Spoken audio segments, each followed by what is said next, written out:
Time is the most valuable currency you own, and yet most people live as if they have an infinite supply of it. We tend to treat time like loose change, letting it slip through our fingers in moments of distraction, procrastination, and trivial pursuits. But in truth, it is the one resource you can never replenish. You can lose money and earn it back. You can damage your health and with effort recover a portion of it. You can lose possessions and replace them, but time once spent is gone forever. Every hour that passes is irretrievable. Every minute consumed belongs to the past, and no amount of regret, no amount of wishing can buy it back. That reality should shake you, not into fear, but into clarity about the weight of the choices you make every single day. Think about the way people negotiate over money. They'll spend weeks looking for the best deal, hours comparing products, careful not to be cheated. But when it comes to time, they'll give it away freely, sometimes to strangers, sometimes to empty distractions, often to nothing at all. They'll spend 3 hours scrolling on a screen, not even aware that they've spent the most valuable thing they possess. What does that mean? It means we don't actually understand the cost of wasting time. We imagine that we have endless tomorrows, but the truth is that our days are numbered, and we don't know the number. Every moment you waste is a moment you will never get again, and it brings you closer to the end without anything to show for it. If you truly valued your time, you would treat it with a seriousness equal to or greater than the way you treat your money. Imagine someone came to you and asked for your paycheck. You wouldn't simply hand it over. You'd demand to know why, what for, and what value you're getting in return. Yet, when television, social media, or mindless distraction demands your hours, you often give them away with no hesitation. This isn't just about distraction, though. It's about life itself, because your time is your life. Wasting time is wasting life. When you realize that, everything changes, but valuing time doesn't mean you must be endlessly productive in some mechanical sense. It doesn't mean you cannot rest, laugh, or enjoy leisure. Those things matter. It means you must become intentional. Rest is not wasted if it restores you. Entertainment is not wasted if it enriches your spirit. Time with family and friends is not wasted if it deepens connection. What is wasted is the unconscious drift, the careless surrender to chaos, the absence of intention. The difference between a wasted life and a meaningful life is whether you decide to make each moment count for something that aligns with who you want to become. The truth is, people who value their time live differently. They walk with purpose, they choose carefully, they say no to what doesn't matter. They guard their hours like treasure because they understand that time is their only true wealth. You may think you have plenty, but life is short, shorter than you believe, and it passes faster than you expect. To recognize the value of time is to recognize the value of your existence. When you stop wasting time, you stop wasting yourself. Procrastination is not laziness. It is not a lack of energy. It is fear dressed in comfortable clothing.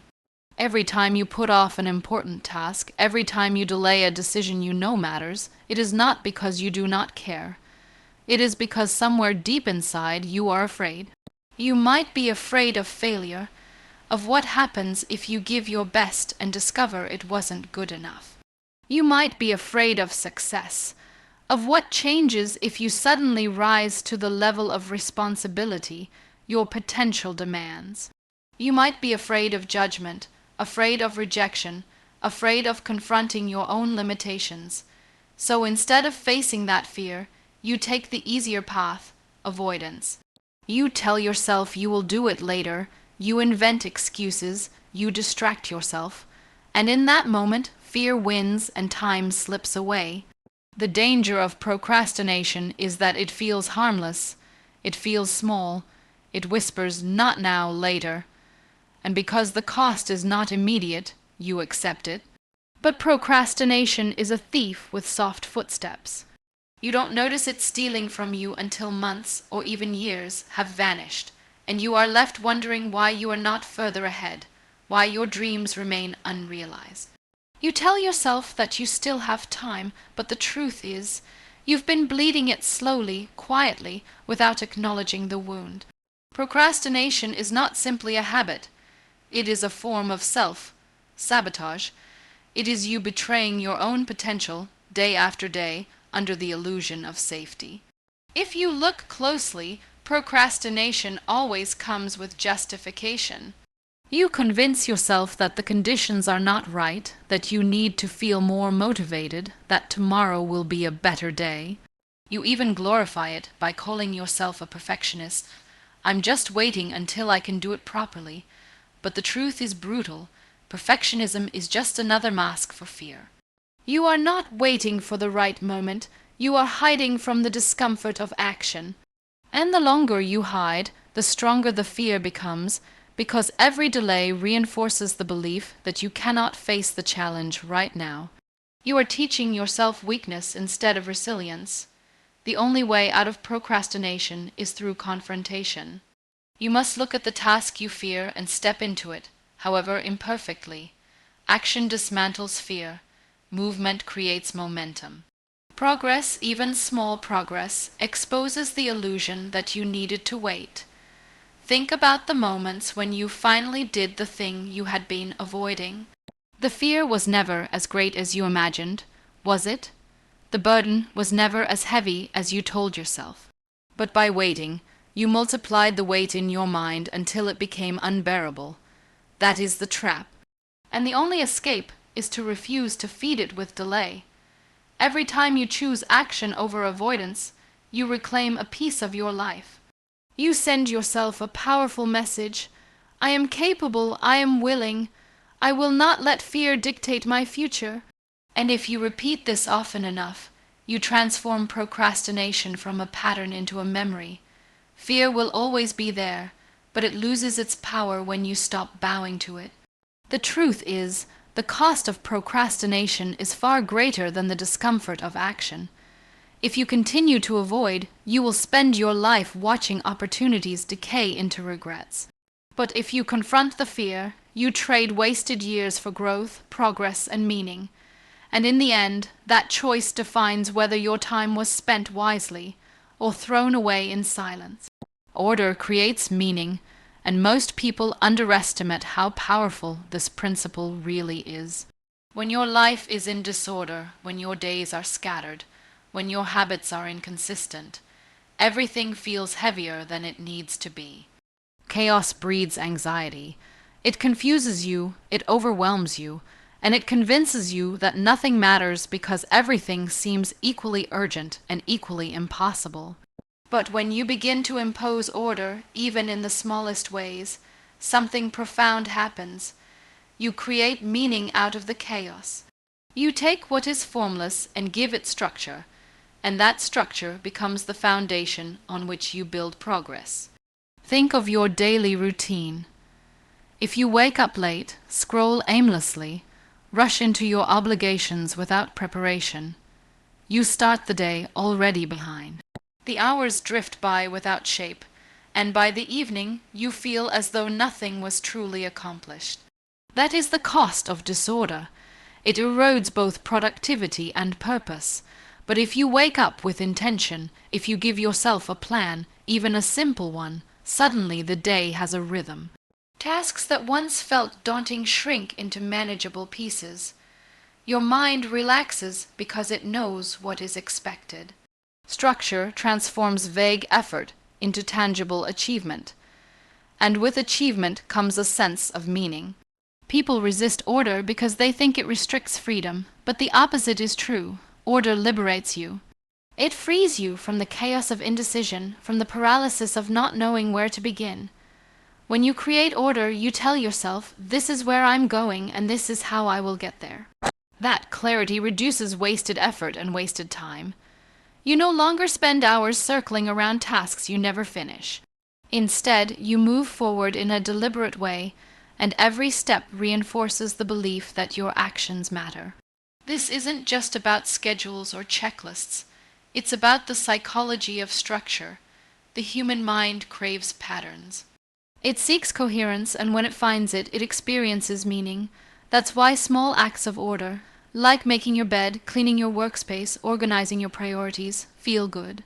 They are signals to your brain that chaos is being managed, that you are capable of shaping your environment rather than being crushed by it. These small acts ripple outward. When you bring order to your room, you bring order to your thoughts.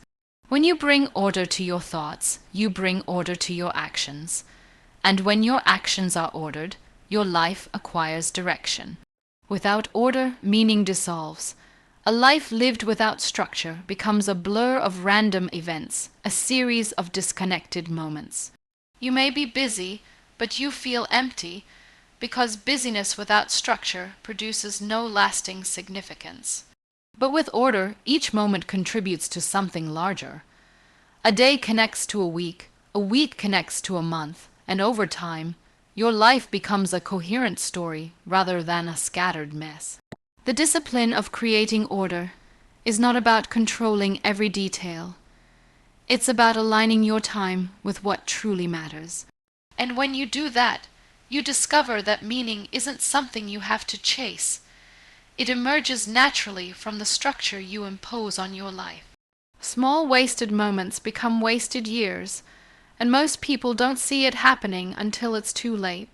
We often imagine that the big failures in life come from catastrophic mistakes or single defining choices, but that's rarely true. More often, they come from the tiny, repeated decisions to put off what matters, to ignore what could move us forward, to trade purpose for distraction. 5 minutes wasted doesn't feel like much. An evening spent doing nothing of value doesn't seem like a tragedy. But time compounds, just like money does. And when you repeatedly spend it on nothing, the cost accumulates silently until entire years have slipped away without leaving behind anything of substance. Think about how habits form. No one becomes unhealthy overnight. It comes from small, repeated acts, too much food, too little movement, day after day. No one ruins their finances with a single bad purchase. It's the pattern of small, careless choices that add up. The same is true of time. You don't wake up one day having wasted a decade. You wake up one day realizing that each small wasted moment quietly merged into a lost decade. That's why wasted time is so dangerous. It doesn't announce itself. It doesn't shock you into awareness. It numbs you into complacency. The deceptive thing about small moments is that they feel inconsequential. You tell yourself, just 5 minutes on my phone, just one more episode, just one more delay. And by themselves, those moments may not destroy you. But what they do is establish a rhythm, and that rhythm becomes your life. Because the truth is, your life is not made up of big, dramatic events. Your life is made of ordinary days, and those days are built from small moments. When you waste those, you waste life itself, and the worst part is, you rarely realize it in the moment. It only becomes clear when the time is gone, and regret is the only thing that remains. This should wake you up.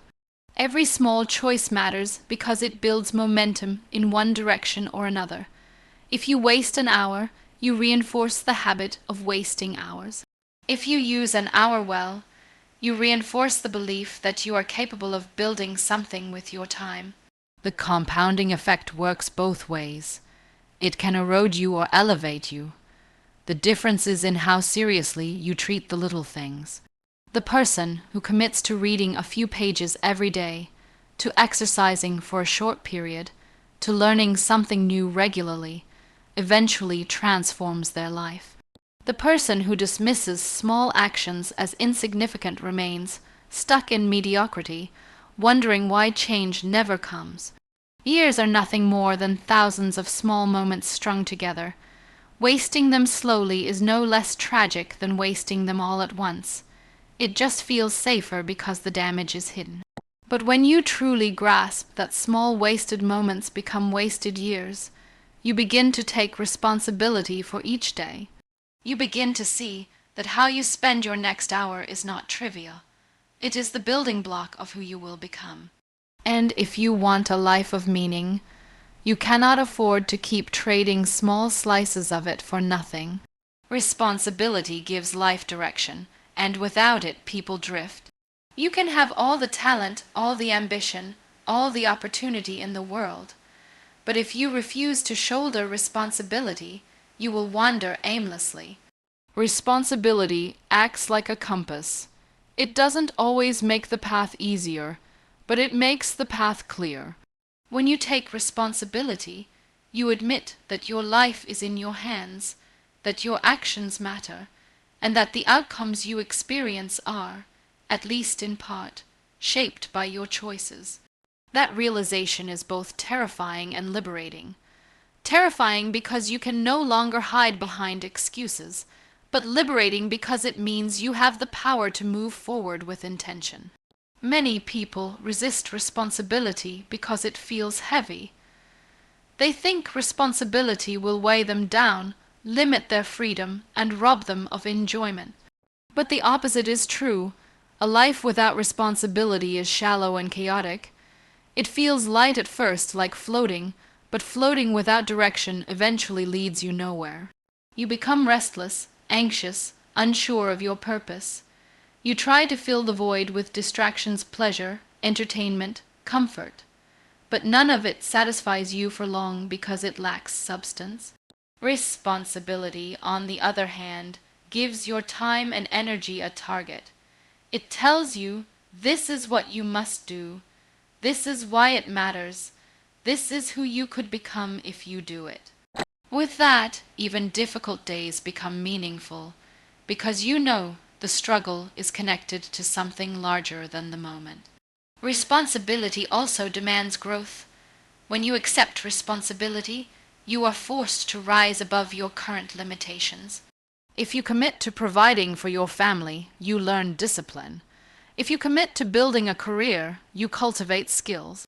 If you commit to improving yourself, you face your flaws and weaknesses head on. Responsibility is a teacher, and its lessons are rarely comfortable, but they are always transformative. Without it, you remain stagnant, repeating the same patterns, never discovering what you are truly capable of. Responsibility stretches you, and in that stretching, you discover strength you didn't know you had. The irony is that the people who avoid responsibility in pursuit of freedom often end up enslaved to procrastination, to aimlessness, to despair.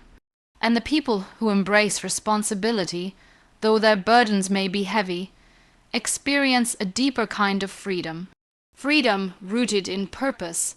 Freedom born from knowing that their life has direction and that their efforts matter. Responsibility is what turns effort into legacy. It is what transforms fleeting moments into a story worth telling.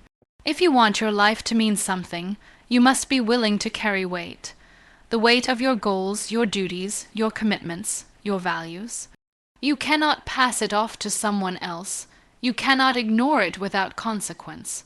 To refuse responsibility is to refuse the very thing that gives your life shape. But to accept it is to step into the role of author, to take charge of the narrative of your own existence.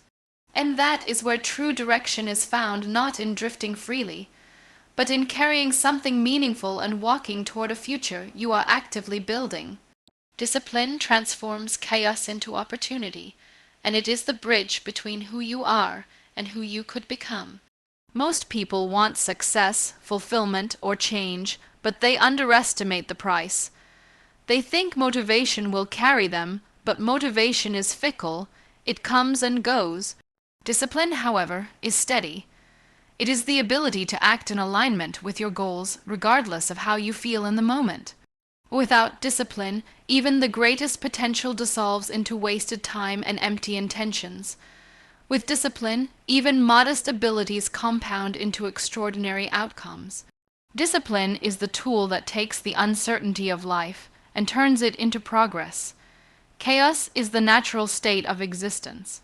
Left alone, things fall apart, your body weakens, your relationships decay, your ambitions fade. If you do not intervene, entropy wins. Discipline is the act of resistance against that decay. It is you saying, I will not let things crumble on their own. I will impose order. I will take control. And when you impose discipline on yourself, you take the raw material of your life and begin shaping it into something meaningful. That is how opportunity emerges, not from waiting for perfect conditions, but from creating stability through consistent effort. The struggle with discipline is that it feels restrictive at first. Waking up early when you'd rather sleep, studying when you'd rather scroll, training when you'd rather rest, it feels like sacrifice. But sacrifice is the price of growth, and discipline teaches you to pay it willingly. What seems restrictive in the moment creates freedom in the long run. The person disciplined in health enjoys the freedom of energy and strength. The person disciplined in work enjoys the freedom of financial stability. The person disciplined in character enjoys the freedom of respect and trust. Discipline may limit you today, but it expands you tomorrow. That is its paradox. Through short-term constraint, it creates long-term possibility. Those who lack discipline live in cycles of regret.